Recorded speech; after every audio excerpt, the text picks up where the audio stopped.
బంగ్లాదేశ్లో మైనారిటీలపై దాడులు, హిందూ వ్యక్తి దీపు చంద్రదాస్ హత్యపై భారత్లో ఆగ్రహ జ్వాలలు రగులుతున్నాయి. ఢిల్లీలోని బంగ్లాదేశ్ హై కమిషన్ సహా దేశవ్యాప్తంగా హిందూ సంఘాల ఆందోళనలు, ర్యాలీలు నిర్వహించాయి.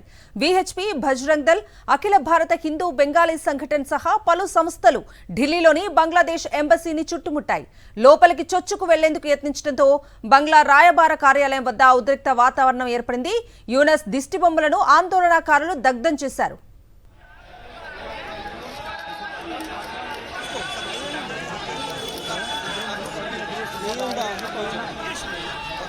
దీపు చంద్రదాస్ పై మూకదాడి చేసి చంపేసిన ఘటనపై భారత్లోని హిందూ సంఘాలు భగ్గుమన్నాయి.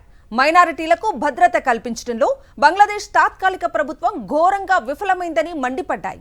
ఈ క్రమంలోనే ఢిల్లీలోని బంగ్లా హై కమిషన్ వద్ద భారీ నిరసన ప్రదర్శన నిర్వహించారు హిందూ సంఘాల నేతలు. పోలీసులు ఏర్పాటు చేసిన బారికేడ్లు దాటుకొని ఎంబసీ లోపలికి వెళ్లేందుకు ప్రయత్నించారు. వారిని భద్రతా దళాలు అడ్డగించడంతో పరిస్థితి తీవ్ర ఉద్రిక్తంగా మారింది. పోలీసులు, నిరసనకారుల మధ్య వాగ్వాదం జరిగింది.